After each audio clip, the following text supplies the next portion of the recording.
Today we are learning another example of scholarship Navodaya, which is based on subtraction. वजाबाकी minus करणे म्हणजे काय करणे? वरच्या संख्येतून खालची संख्या कमी करणे. वरच्या संख्येतून खालची संख्या कमी करणे म्हणजेच काय करणे? मायनस करणे किंवा वजाबाकी करणे. तर आजचं जे गणित आहे आपलं हे कशाच्या बेसवर आहे? सबट्रॅक्शनच्या, वजाबाकीच्या बेसवर आहे. आणि आपणा सर्वांना साधी वजाबाकी सगळ्यांना येते. समजा वरच्या संख्येत वरची संख्या लहान आहे, खालची जर मोठी आहे, मग कशी देईल? खालची संख्या मोठी संख्या वरच्या संख्येतून. मग अशा वेळेस काय करायला लागेल? काय करायला लागेल? बाजूच्या जवळून उसना घ्यावा लागेल, आहे ना. जेव्हा खालची संख्या मोठी असेल तर आपलं म्हणणं काय? मायनस म्हणजे वरच्या संख्येतून खालची संख्या कमी करणे. मग खालची मोठी असली तर बाजूच्या जवळून उसना देणे. ठीक आहे. आता आपण आपल्याला हे गणित दिलं आहे, याच्यामध्ये आपल्याला स्टार, स्क्वेअर आणि ट्रायंगल ह्याची काय काढायची आहे? किंमत काढायची आहे. म्हणजे इथं स्क्वेअरच्या जागी काय येईल, स्टारच्या जागी काय येईल आणि ट्रायंगलच्या जागी काय येईल, आपल्याला ते कळायचं आहे. आणि नेहमी आपण वजाबाकी किंवा सबट्रॅक्शन कुठून कुकडे करतो सुरू? युनिट कडून. कुठून? युनिट कडून, एककाकडून. आता पहा,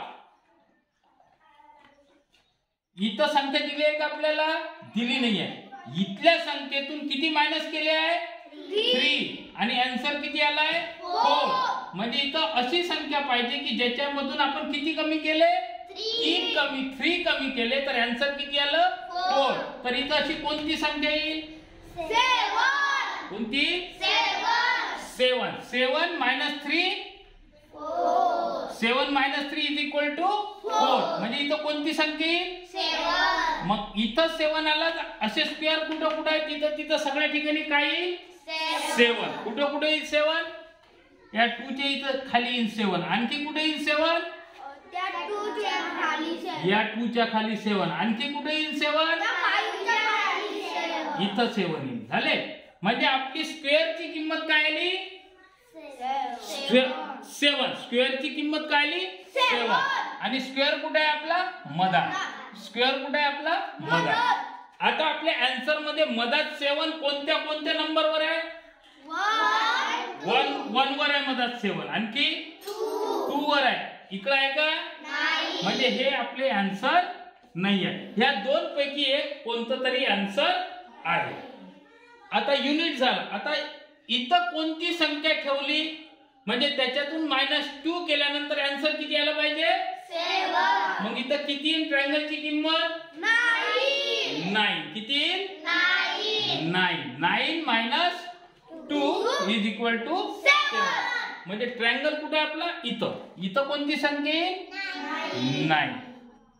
मधात 7 शेवटी 9 असं कोणतं आन्सर आहे याच्यातलं?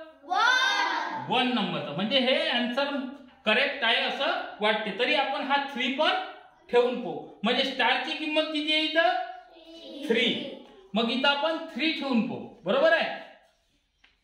स्टारची किंमत किती? 3. इथं 3 आणि इथं पण 3. आता 2 मधून 7 जाते का? नाही. मग हा 2 काय करेल? कोणाजवळून उसना घेईल? कोणाजवळून? 3 जवळून. किती उसना घेईल? 1. मग या 3 जवळ किती राहतील? 2. आणि हा 2 कुठं जाईल? इथं किती होतील? 12 मधून 7 गेले. बरोबर आहे. आता इथं 2 मधून 5 जातात का? मग हा 2 काय करेल?